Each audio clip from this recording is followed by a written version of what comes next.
एक बड़ा अपडेट जो है भारत की तरफ से आया है एसडीजी को लेकर के।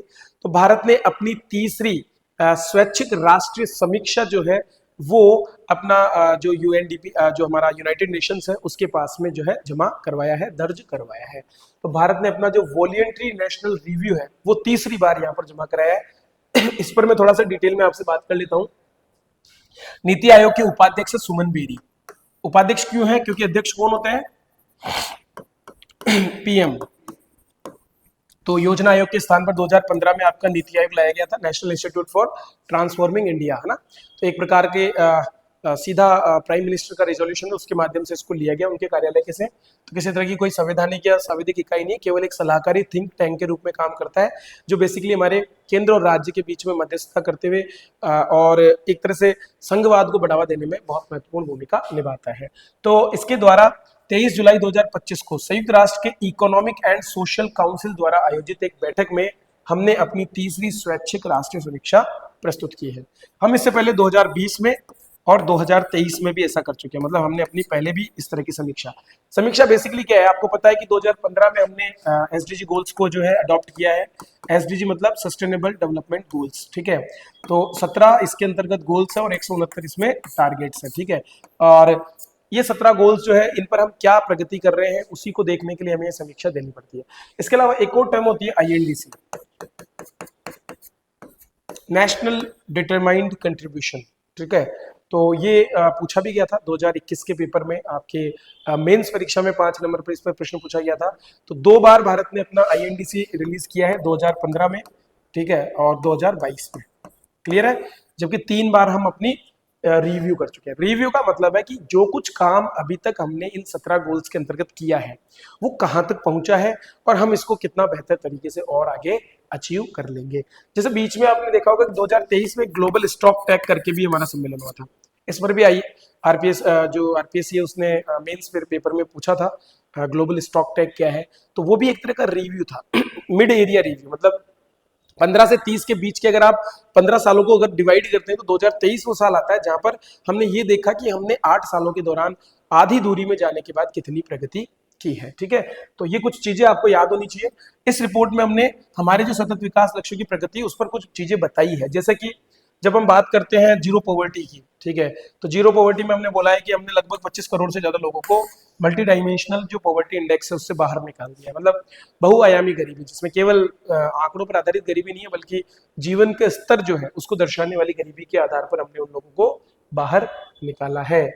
इसी तरह से इसमें और भी बहुत से क्षेत्रों में चीजें बताई गई है, जैसे खाद्य सुरक्षा या जो फूड सिक्योरिटी है, जीरो हंगर की जब हम बात करते हैं तो उसमें हम प्रधानमंत्री गरीब कल्याण अन्न योजना के माध्यम से 80 करोड़ से ज्यादा लोगों को फूड अवेलेबल करा रहे हैं, फूड सिक्योरिटी दे पा रहे हैं।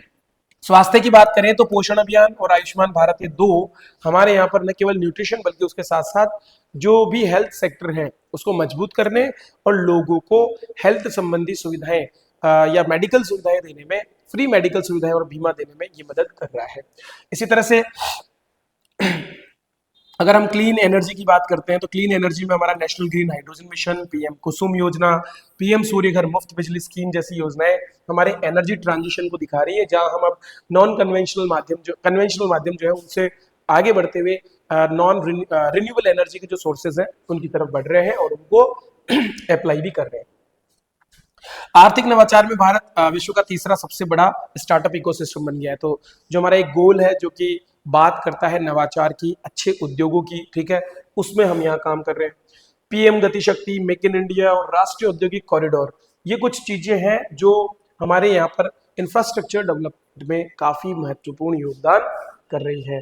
इक्विटी और इनइक्वलिटी को खत्म करने के लिए, मतलब असमानता को खत्म करने के लिए भी हम प्रयास कर रहे हैं लगातार। इसके अलावा देखें तो डिजिटल सार्वजनिक अवसंरचना था डीपीआई, चाहे वो एग्रीकल्चर का सेक्टर हो चाहे वो फाइनेंस का सेक्टर हो, हर जगह पर हम डिजिटल जो है इंफ्रास्ट्रक्चर को हम बढ़ावा दे रहे हैं। और इस पब्लिक इंफ्रास्ट्रक्चर के माध्यम से चाहे वो यूपीआई हो चाहे वो आपका भी एग्री स्टेक जैसी चीजें हो, ये सारी चीजें जो है डेटा को डिजिटल करते हुए उसका प्रयोग करके लोगों को बेहतर सुविधाएं उपलब्ध कराने में मददगार हो रहा है। इसी तरह से Jan Dhan Aadhaar mobile jam Trinity, इसने बहुत महत्वपूर्ण योगदान दिया है फाइनेंशियल इंक्लूजन को बढ़ावा देने में। तो गांव गांव तक हम जो है पहुंच पाए और इससे जो हमारी खास करके डीबीटी अर्थात डायरेक्ट बेनिफिट ट्रांसफर जो हम करते हैं वो वहां तक पहुंचाने में हमको मदद मिल रही है। इसके अलावा हमने एसडीजी इंडिया इंडेक्स, पूर्वोत्तर जिला एसडीजी इंडेक्स और राष्ट्रीय बहुआयामी गरीबी सूचकांक जैसे टूल्स हैं जो डेटा है उसको इकट्ठे करने और रियल टाइम उनकी मॉनिटरिंग करने में भी सफलता पाई है।